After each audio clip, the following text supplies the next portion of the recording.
Asian কাপের বাছাই পর্বের ম্যাচে ভারতের বিপক্ষে বাংলাদেশের বল পজিশন ছিল 45% আর ভারতের ছিল 55%। বাংলাদেশ শট নিয়েছে 10টা, ইন্ডিয়া নিয়েছে 11টা। বাংলাদেশ পাস কমপ্লিট করেছে 281টা, ইন্ডিয়া পাস কমপ্লিট করেছিল 365টা। বাংলাদেশের কর্নার ছিল 4টা, ইন্ডিয়ার কর্নার ছিল 7টা। সো র্যাঙ্কিং এ অলমোস্ট 50 ধাপ এগিয়ে থাকা ইন্ডিয়ার সাথে বাংলাদেশ সমান তালে পাল্লা দিয়ে লড়েছে। ইনফ্যাক্ট গোলের বেশি সুযোগ তৈরি করেছে এবং ম্যাচটা বাংলাদেশের জেতা উচিত ছিল।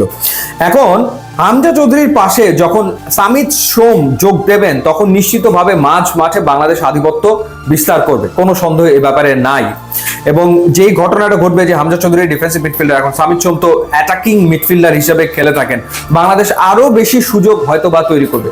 আমরা বলতেই পারি যে হামজা চৌধুরী এবং সামিত সোমের উপস্থিতির কারণে বাংলাদেশের মিডফিল্ড হবে দক্ষিণ এশিয়ার সেরা মিডফিল্ড। এবং সামিত সোম যে ধরনের ফুটবল খেলে থাকেন, তিনি তার দুই উইংকে সবসময় ব্যস্ত রাখেন, দুই উইংকে ব্যবহার করতে থাকেন। সো দেখার ব্যাপার যে উইঙ্গার হিসেবে কারা খেলেন নেক্সট ম্যাচে এবং আগামী দিনে। এবং যেটা বলছিলাম যে অ্যাটাকিং থার্ডে অনেক বেশি বলের সাপ্লাই সামিত সোমের কাছ থেকে যাবে, কারণ তিনি ক্রিয়েটিভ মিডফিল্ডার হিসেবে খেলে থাকেন এবং হামজা চৌধুরী হচ্ছে অপোনেন্টের খেলাকে তিনি ডিস্ট্রয় করেন। সো দুইজন দুই প্যাটার্নের মিডফিল্ডার, সো তারা দুই রকমের রোল আসলে প্লে করবেন।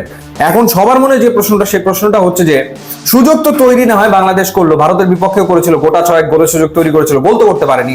আগামী দিনে গোল আসলে করবে কে, স্ট্রাইকার কে? এখন রাতারাতি স্ট্রাইকার পাওয়া যাবে না যারা আছে। এখন আলামিনকে খেলানো হয়নি ভারতের বিপক্ষে, সো আলামিন ঘরোয়া লিগে ভালো পারফর্ম করছেন, কিংবা মোরসালিন রয়েছেন, যদিও মোরসালিন নিষ্প্রভ ছিলেন ভারতের বিপক্ষে। রাকিব দারুণ খেলেছেন, কোনো সন্দেহ নাই।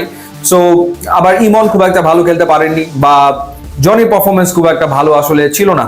একটা নাম ডেফিনেটলি সবার মুখে মুখে আসবে, সেই নামটা হচ্ছে ফাহমিদুল। এখন এই কলটা হাভিয়ার কাপরেরা কোচের কল।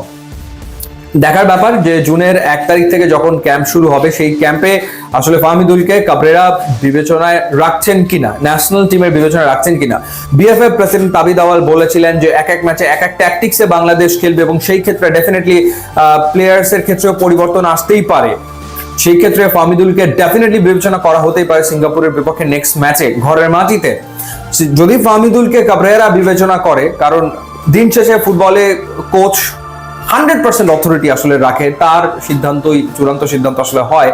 তো সেই জায়গাটাতে যদি কাবরেরা রাখেন, কাবরেরা রাখতে পারেন, কারণ ফাহমিদুলকে ডাকার কারণও কাবরেরাই ফাহমিদুলকে আসলে সৌদি আরবের তাইফে ডেকে নিয়েছিলেন। সুতরাং এবারও তিনি ডাকতে পারেন এবং তিনি প্লেইং 11-এ রেখেও দিতে পারেন, সেটা কাবরেরার কল।